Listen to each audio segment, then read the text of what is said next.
Este livro foi gravado pelo Serviço Domiciliar, editado e masterizado nos estúdios da Fundação Dorina Noil para cegos, lido por Anselmo D'Onofrio em julho de 2009, Contos Gauchescos e Lendas do Sul.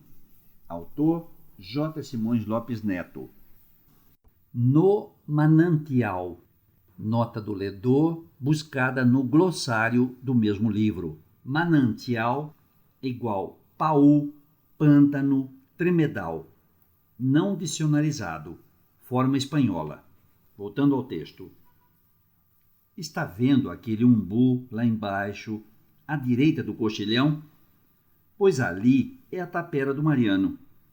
Nunca vi pêssegos mais bonitos que os que amadurecem naquele abandono. Ainda hoje os marmeleiros carregam, que é uma temeridade.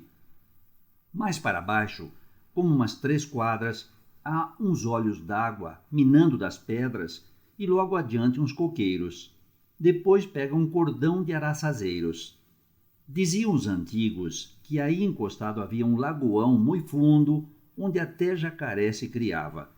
Eu, desde guri, conheci o lagoão, já tapado pelos capins, mas o lugar sempre respeitado como um tremedal perigoso. Até contavam de um mascate que aí atolou-se e sumiu-se com 2 mulas cargueiras e canastras e tudo. Mais de uma res magra ajudei a tirar de lá. Iam à grama verde e atolavam-se logo até a papada. Só cruzam ali por cima as perdizes e algum cusco leviano. Com certeza que as raízes do pasto e dos aguapés foram trançando uma enrediça fechada e o barro e as folhas mortas foram se amontoando e, pouco a pouco, capeando, fazendo a tampa do sumidouro. E depois nunca deram desgoto na ponta do lagoão, porque, se dessem, a água corria e não se formaria um mundel. Mas, onde quero chegar? Vou mostrar-lhe, lá, bem no meio do manantial, uma coisa que você nunca pensou ver. É uma roseira, e sempre carregada de rosas. Gente vivente não apanha as flores porque quem plantou a roseira foi um defunto, e era até agouro um cristão enfeitar-se com uma rosa daquelas. Mas, mesmo ninguém poderia lá chegar. O manantial defende a roseira baguala. Mal um firma o pé na beirada, tudo aquilo treme, bufa e borbulha. Uns carreteiros que acamparam na tapera do Mariano contaram que pela volta da meia-noite viram sobre o manantial 2 almas, uma vestida de branco, outra de mais escuro, e ouviram uma voz que chorava um choro muito suspirado e outra que soltava barbaridades. Mas como era longe e eles estavam de cabelos em pé, pois nem os cachorros acuavam, só uivavam. Não puderam dar uma relação mais clara do caso, e o lugar ficou mal assombrado. Mas onde quero chegar? Foi assim como lhe vou contar. Estes campos eram meio sem dono, era uma pampa aberta, sem estrada nem divisa. Apenas os trilhos do gado cruzando-se entre aguadas e querências.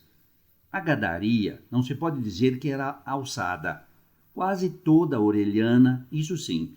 Mas vivia-se bem, carne gorda sobrava e potrada linda, isso era ao cair do laço. O Mariano apareceu aqui, diz que vindo de cima da serra, corrido dos bugres.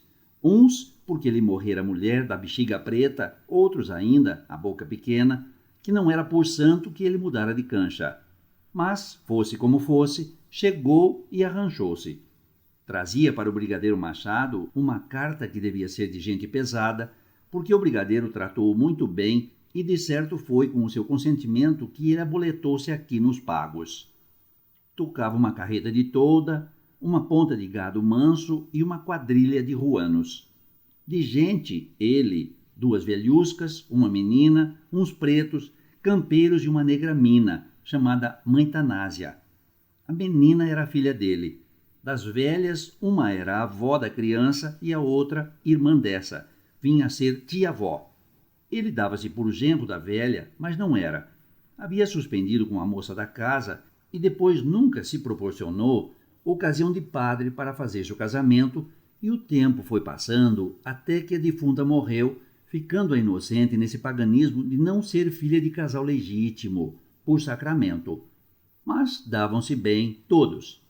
O paisano era trabalhador e entendido nas coisas, desde o torrão para os ranchos e guinchar, madeiras, cercados, lavouras, tudo passou pelas suas mãos. E tanto falquejava um linhote como semeava uma quarta de trigo, e já capava um touro como amanunciava um bagual. Quando Maria Altina, era menina, a filha dele, andava nos 16 anos, este arranjamento era um paraíso. O arvoredo todo crescido e dando. Lavouras, criação miúda, de tudo era uma fartura. Havia galpões, eira, currais, tafona. O Mariano e as duas velhas traziam nas palminhas a pequena. Ela era o ai Jesus de todos, até dos negros. Numa feita que a família foi ao povo, para um terço de muita fama que se rezou na casa do brigadeiro Machado, a Maria Altina fez um fachadão entre a moçada. Mas de todos ela tornou-se de camote com um tal André, que era furriel e gauchitos teso. Não entro nisto mais pelo miúdo, porque não vale a pena de falar nestes chicos pleitos de namoriscos e milongagens de crianças. Mas segue-se é que na despedida da volta, o furriel André deu-lhe uma rosa colorada, com um pé de palmo, e ela atravessou a flor no seu chapéu de palha, ali no mais com toda a inocência, à vista de todos. Cá, para mim, havia algum conchavo entre o brigadeiro e o Mariano, porque naquele soflagrante da flor, os dois piscaram os olhos um para o outro e riram-se à sorrelfa, por debaixo do bigode. Ah! O furriel era filhado e ordenança do galão largo. E até diziam mais alguma coisa. Você entende? A comitiva nessa noite pousou no caminho e a menina deu jeito e arrumou a rosa numa botija com água para não murchar. De manhãzita, marcharam. E de chegada em casa, o primeiro cuidado da pécora foi cortar a rosa bem rente do cachimbo e plantar o galho numa terra peneirada e fresquinha. E tais cuidados deu-lhe que a planta pegou, botando raízes firmes e espigando ramos e folhas. E quando vieram os primeiros botões, ela apanhou-os, fez um ramo todo cheiroso, amarrou-o com a fita dos cabelos e foi prendê-lo no pé da cruz do Nosso Senhor, que estava na frente do oratório, como quem dá uma prenda a modo de pagamento de promessa feita. Neste entrementes, coisa arranjada pelo brigadeiro, o furriel pousou em casa do Mariano de passagem para um destacamento onde ia levar ofícios. Foi um alegrão para todos, mas para Maria Altina nem se fala. Você pense... A paisaninha só teve alma e vida e coração para o moço. Ele também estava entregue, de rédea no chão. Aquela visita trazia água no bico. Era o trato de casamento. Depois que o furriel se foi, as velhas pegaram a fazer rendas de bilros e outros preparos do aprontamento da noiva. A roseira estava em todo o viço.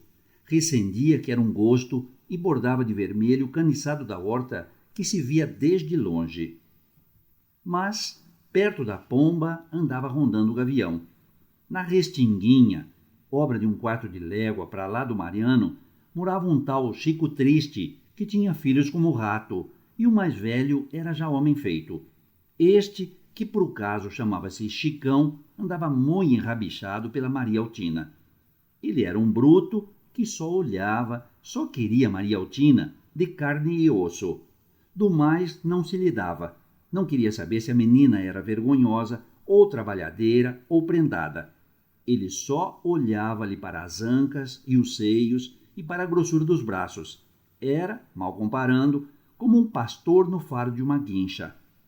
A rapariga tinha-lhe quase tanto medo como raiva. Uma vez ele pediu-lhe uma muda da roseira e ela, sem negar, para não fazer desfeita, disse-lhe que tirasse o que quisesse. Mas eu quero é dada pela senhora. Ah, não, tire o senhor mesmo, a seu gosto. Não dá? Pois qualquer dia pico a facão toda essa porcaria. E levantou-se e saiu, todo apotrado. Outras vezes, trazia-lhe de presente ovos de perdiz ou ninhadas de mulitas que ela criava com paciência e logo que podiam manter-se, largava para o campo. Uma ocasião, trouxe-lhe um veadinho. Ela soltou-o. Uns gatos viscachas, soltou-os também. O Chicão, que não via nunca os seus presentes, soube do caso e, por despique, apanhou uns quantos filhotes de avestruz e, a tirões, arrancou-lhes, ainda vivos, criatura, as pernas e as asas, e assim arrebentados e estrebuchando, mandou-os a Maria Altina. A pobre desatou num pranto de choro ao ver a malvadez daquele judeu. Assim estavam as coisas quando o Furriel passou e logo depois correu a nova do casamento. O Chicão espumou de raiva. Levava os cavalos a sofrenaços, os cachorros a arreador, os irmãos a manotaços e até a mãe, com respostastas duras. Só respeitava o pai, o velho Chico, isso mesmo porque este tinha marca na paleta, mas não era tambeiro. No dia, véspera da barbaridade, houve na casa do Chico Triste um batizado feito por um padre missioneiro que ia de caminho. A gente do Mariano foi convidada. Nessa noite comeram doces, tocaram viola, cantaram e até dançaram uma tirana e o anu. Aí o Chicão cargoseou muito a Maria Altina. A jantarola e o resto do festo iam ser no dia seguinte, que foi o do caso. Você acredita? Nesta manhã, desde cedo, os pica-paus choraram muito nas tronqueiras do curral e nos palanques e até furando no oitão da casa. Mais de um cachorro cavucou o chão, embaixo das carretas, e a Maria Altina achou no quarto, entre a parede e a cabeceira da cama, uma borboleta preta, das grandes, que ninguém tinha visto entrar. Só o Nado, o Mariano e uma das velhas foram para o Triste, para dar um ajutório. Os campeiros, como de costume, para os seus serviços, uns de campo, outros lenhar. Na casa só ficaram, para irem mais tarde, a Maria Altina e a outra velha, que era a avó, e para as duas, debaixo do umbu, 2 mancarrões encilhados. Ficou também a negra Mina, que viu tudo e foi quem depois fez o conto. A avó estava na cozinha, frigindo uns beijus, e a Maria Altina na varanda, apenas em saia, arrematava um timãozinho novo. Na cabeça, como gostava, trazia uma rosa fresca e que ficava-lhe sempre a preceito no negrume da cabeleira, e garganteava umas coplas que tinha aprendido na véspera, quando dançava tirana e se divertia. Umas coplas que eram assim, e me lembro, porque quem as botou para uma outra foi mesmo este seu criado Matias. Abre aspas. Quem canta para tu ouvires, devia morrer cantando, pois quando daqui saíres, do cantor vais-te olvidando. E pode ser que morrendo, dele então tu te lembrasses, se visses outro defunto, ou se outra vez tu dançasses. Minha voz no teu ouvido soluçaria de dor, não por deixar a vida, reticência, fecha aspas. E nem acabou o verso, porque estourou na cozinha um esconjuro e logo a voz da avó, sumida e arroucada, gritando: Bandido! Bandido! E depois um gemido ansiado, um sais e um baque surdo. De pé, com o timãozinho numa mão e a agulha na outra, pálida como a cal da parede, o coração parado, Maria Altina, pregada no chão, de puro medo, ouviu, e aí no mais entrou e veio a ela o Chicão, entende você? Com os olhos de bicho acuado e um bafo de fogo na boca. E como chegou, atropelou-a, agarrou-a, apertou-a, abraçando-a pela cintura, metendo a perna entre as dela, forcejando por derrubá-la, respirando duro, furioso, desembestado, mas mordendo que beijando o pescoço amorenado e garboso. A rapariga gritou, empurrando-o num desespero, unhando-lhe a cara, ladeando o corpo. Por fim atacou-lhe os dentes num braço. Ele urrou com a dor e largou-a um momento. Ela aproveitou o alce e disparou. Ele quis pegá-la de novo, mas no mover-se enredou as esporas no timãozinho que caíra e testavilhou maneado. A pobre, ao passar pela cozinha, viu a avó estendida, com as roupas enrodilhadas, a cabeça branca numa sangueira, e então, desatinada, num pavor, correu para o umbu e foi o quanto pulou a cavalo e já tocou a toda, coxilha abaixo. Mas logo, mesmo sem se voltar, sentiu-se quase alcançada pelo Chicão, que também montara e se lhe vinha em perseguição. E os dois, que te pego, que te pego, se despencaram por aquele lançante em direitura ao manancial. E, ou por querer atalhar, ou porque perdesse a cabeça, ou nem se lembrasse do perigo, a Maria Altina encostou o rebenque no matungo, que, do lance que trazia costa abaixo, se foi feito ao tremedal, onde se afundou até as orelhas e começou a patalear num desespero. A campeirinha varejada no arranco sumiu-se logo na fervura preta do lodaçal remexido a patadas. E como rastro, ficou em cima, boiando, a rosa do penteado. E da mesma carreira, o cavalo do Chicão, que também vinha tocado a espora e relho, chapulhou no Pantanal um pouco atrás do outro, coisa de braça e meia, e ali ficou, o corpo todo sumido, procurando aguentar as ventas, as orelhas fora da água. O Chicão, agora deslombando-se em esforços para sair da enrascada, não podia, porque bem sentia as esporas enreadas nas raízes, e os cabrestilhos eram fortes, e parecia-lhe que tinha um pé quebrado por uma patada do cavalo, que se despedaçava aos arrancos, sentindo-se chupado para o fundo. Depois desse estropício, tudo ficou como estava. Tudo no sossego, o sol subindo sempre, nuvens brancas correndo no céu, passarinhos cruzando para um lado e outro, os galos cantando lá em cima, uns latidos muito longe, pios de perdiz, algum inhé de sapo ali perto. Parecia que nada se havia dado, se não fosse a rosa colorada boiando lá e o Chicão atolado até o peito, mais para cá.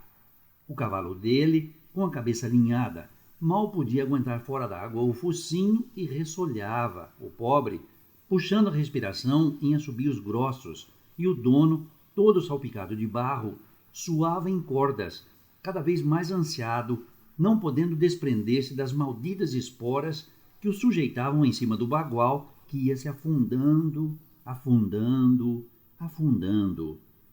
E a cada sacudida feita naquele reduto, todo o manancial bufava e borbulhava. Com pouco mais, o Chicão desceu ainda, atolado até os sovacos. O cavalo já não se via e nem bulia, sufocado e morto, pesando entregue no mole do tremedal. E as esporas, as malditas esporas, nem nada. Obrigado pela postura em que estava, ele olhava para o buraco que tinha engolido a Maria Altina. Sobre a água barrenta, escura, nadavam folhas secas, capins pisoteados, gravetos. E no meio deles, limpa e fresca, boiava a rosa que se soltara dos cabelos da cobiçada no momento em que ela entrava pela morte adentro, dentro do lodaçal. E o tempo foi passando, a tranquito, sem pressa nem vagar. Você se lembra? Como eu disse, havia ficado em casa, além das brancas, a tia Mina, a mãe Tanásia, que, quando sentiu a desgraceira, ganhou no paiol, escondendo-se, e daí pôde bombear alguma coisa. Quando viu as criaturas montarem e tocarem, como caça e caçador, a mãe Tanásia saiu da toca e voltou à cozinha, dando com a nhanhã morta, e logo viu que a sinhazinha fugira. E pensou em ir ao Chico Triste avisar o Mariano. O mais perto era ir pelos olhos d'água, acima do manancial. Desceu o caminho, costeou pelas pedras e, quando dobrava a estradinha, frenteou com o Chicão. A mãe Tanásia ficou estatelada, e daí a pedaço, em que olhou só, sem pensar nada, foi que a coitada falou. Senhor moço, que é que cê fez? E o desalmado gritou-lhe. Vai, bruaca velha, vai contar. Deus perdoe. E foi andando, estradinha fora, lomba acima, apurando o passo, um pouco renga. Nesse meio tempo também chegavam à casa os campeiros. Era hora de comer. Repararam que só estava amarrado um cavalo. A casa aberta, silenciosa. Um espiou pela janela da cozinha e gritou pelos outros, benzendo-se.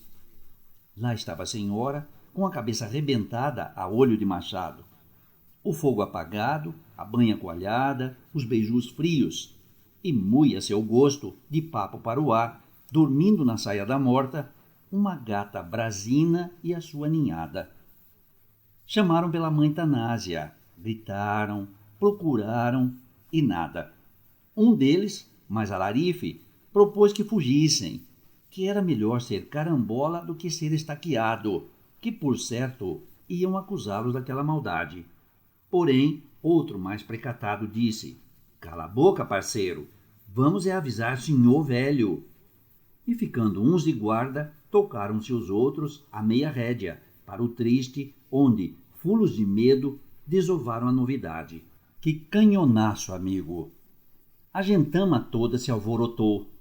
O que era de mulheres abriu no alarido, o que era homem apresilhou as armas e já se saiu, muitos de empelo, cobrindo a marca dos fletes, o Mariano na frente, como um louco. Eu estava nessa arrancada. Chegamos como um pé de vento e, conforme boleamos a perna, vimos o mesmo que os negros contavam. E da Maria Altina, nada. Da mãe Tanásia, nada. Apenas no chão da varanda, novelos desparramados, a mesa arredada, o timãozinho novo com um rasgão grande. Nisto, um aspa torta, gaúcho muito andado no mundo e mitrado, puxou-me pela manga da japona e disse-me, entre dentes: "O Chicão repontava a rapariga. Ele não estava em casa, nem veio conosco. Ele não está. Patrício, que lhe parece?" Respondi eu, e fiquei-me com aquele zunido de varejeira no ouvido. Mas o paisano tinha o estômago frio e foi passando língua. Daí a pouco, todos faziam as mesmas contas, até que um, mais golpeado, disse-o claro ao Mariano. O homem relanceou os olhos a ver talvez se descobria o Chicão. Depois teve a modo uns engulhos e depois ficou como entecado. Pensaria mesmo que a filha tinha fugido com o querendão? Quem sabe lá. Que o rapaz rondava, isso ele todos sabiam, e que ela não fazia caso do derretimento, isso também se sabia. Agora, como de um momento para o outro, os dois se tinham combinado, isso é que era. Mas ao mesmo tempo perguntava-se: quem matou a velha e por quê? E quando estávamos nesse balanço, ouvimos então a gritaria das mulheres, que tinham vindo de a pé, encontrando no caminho a mãe Tanásia. Antes de chegarem, já os cuscos, ponteiros, tinham começado a acuar por debaixo dos araçazeiros. As crianças, curiosas e mais ligeiras, tinham corrido pensando ser algum bicho, e recuaram assustadas, fazendo cara à volta, umas chorando, outras sem fala, apenas apontando para o manancial. E quando a ranchada das damas chegou perto e viu o Chicão atolado. O Chicão atolado e logo adiante, no barro revolvido, a Rosa colorada boiando. A Rosa boiando porque a moça estava no fundo, afogada, por causa do Chicão? Por medo dele, que queria abusar dela? Quando as senhoras donas, todas caladas, viram aquele condenado, e uma, mais animosa, gritou-lhe: "Cachorro desavergonhado!" Foi que a mãe dele, jungindo as lágrimas para não saltarem, perguntou: "Chicão, meu filho, que é isto?" "Atolado, as esporas, um laço." "Filho, que desgraça! E a Maria Altina?" "Aí, embaixo da rosa." Foi neste ponto que rompeu o alarido, os choros, os chamados que ouvimos lá em cima, nas casas, e descemos logo. O Mariano vinha com os olhos raiados de sangue e batendo os dentes, como porco queixada. E quando paramos todos e vimos o jeito daquele rufião maldito, ainda um lembrou alto: "Vamos laçar o homem e puxar cá para fora." O Mariano, porém, gritou: "Espera!" E, voltando-se para o atolado, indagou: Por que mataste a velha? Não. Viste a Maria Altina? Não. Que esburacado é esse aí na tua frente? Não sei. E aquela rosa, também não sabes? Pois sei sim. É ela. E a velha também. Fui eu. E agora? Vou arrebentar-te a cabeça. Arrebenta, se não fosse as esporas. Então o Mariano sacou a pistola do cinto e trovejou e errou. Secundou o tiro e a bala quebrou o ombro do Chicão, que deu um urro e estorceu-se todo. Quis firmar-se, porém o braço são afundava-se no barro, acamando os capins já machucados. Com esses tirões e arrancos, o manancial todo tremia e bufava, borbulhando. O Mariano martilhou a outra pistola. O Chicão berrou de lá. Mata! Eu não pude, mas o Furriel também não há de. Mas nisto a mãe dele abraçou-se nos joelhos do Mariano e o padre missioneiro levantou a cruzinha do rosário, meteu o Nosso Senhor crucificado na boca do cano da pistola. E o Mariano foi baixando o braço, baixando, e calado varejou a arma para o lameiro. Mas de repente, como um parelheiro largado de tronco, saltou para diante e de vereda atirou-se no manancial. E meio de pé, meio de gatinhas, caindo, bracejando, afundando-se, surdindo, todo ele numa plástica de barro reluzente, alcançou o Chicão e, por certo, firmando-se no corpo do cavalo morto, bolou-se ao desgraçado, com as duas mãos escorrendo lodo, apertou-lhe o gasganete e foi calcando, espremendo, empurrando para trás, até que, num vá, aqueles abraçados escorregaram, cortou o ar uma perna, um pé do Chicão, livre da espora, e tudo sumiu-se na fervura que gorgolejou logo por cima. Imagine Vancê, aquilo passando-se ali pertinho, a meio laço de distância, e ninguém podendo remediar. Houve só uma palavra em todas as bocas. Jesus, Senhor! O manancial borbulhava por todas as costuras. Se fosse água limpa, credo. Despacito, despacito, o missionário foi estendendo o braço, como esperando que as almas subissem, depois riscou uma cruz larga na claridade do dia. E ajoelhando-se na beira daquela cova balofa, de 3 defuntos de razão de morrer tão diferente e de morte tão a mesma, começou a rezar. E logo no derredor, a gentama também se foi arrodilhando, e todos com os olhos firmados no manancial e todos de mãos postas, todos empeçaram um Salve Rainha, que foi alteando e subindo no descampado, tão penaroso, tão sentido, tão do coração, que até parece que amansou os próprios bichos, porque, entre mentes, nenhum cachorro latiu, nem passarinho piou, nem cavalo se mexeu. Nas paradas da reza, só se ouvia os soluços da mãe do Chicão e um leve guasqueio do vento nas talas do gerivás. Acabada a devoção e marchando como uma procissão, fomos para casa levando a outra velhinha, a irmã da que lá estava, de cabeça esmigalhada.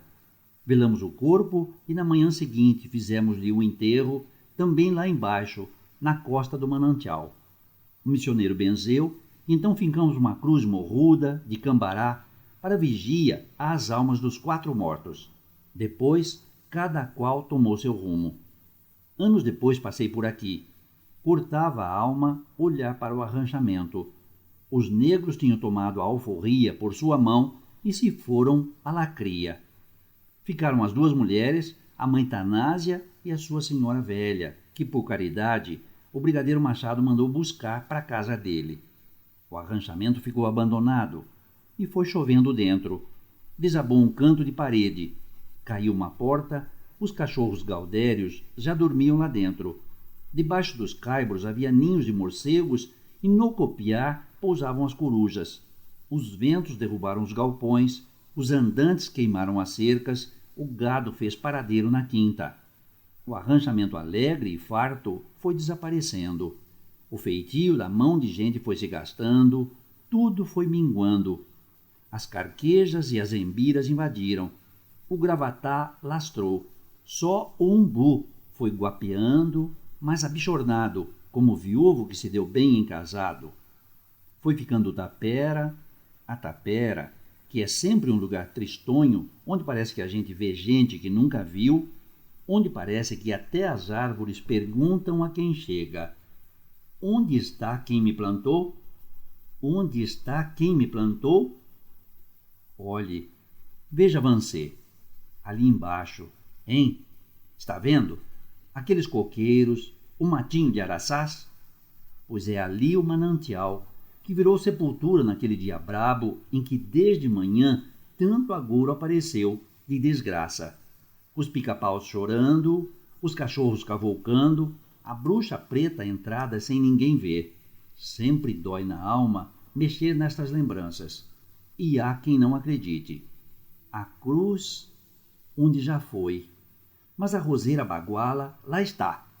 Roseira que nasceu do talo da rosa que ficou boiando no lodaçal no dia daquele cardume de estrupícios. Você está vendo bem agora? Pois é, coloreando sempre. Até parece que as raízes, lá no fundo do manancial, ainda estão bebendo sangue vivo no coração da Maria Altina. Você quer, paramos um nadinha. Com isto damos um alcezito aos mancarrões e eu desaperto o coração. Ah, saudade! Parece que ainda vejo a minha morena quando no rancho do Chico Triste botei-lhe os versos. Abre aspas. Minha voz no teu ouvido fez seu ninho para cantar. Reticência, fecha aspas. Diabo! Parece que tenho areia nos olhos e um pé de amigo na goela. Ah, saudade! É uma amargura tão doce, patrãozinho. Abre aspas. Saudade é dor que não dói, doce ventura cruel. É talho que fecha em falso, é veneno e sabe a mel. Reticência, fecha aspas.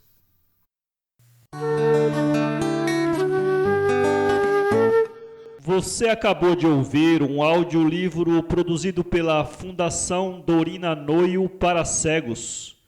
Para ler este conto, acesse www.poeteiro.com.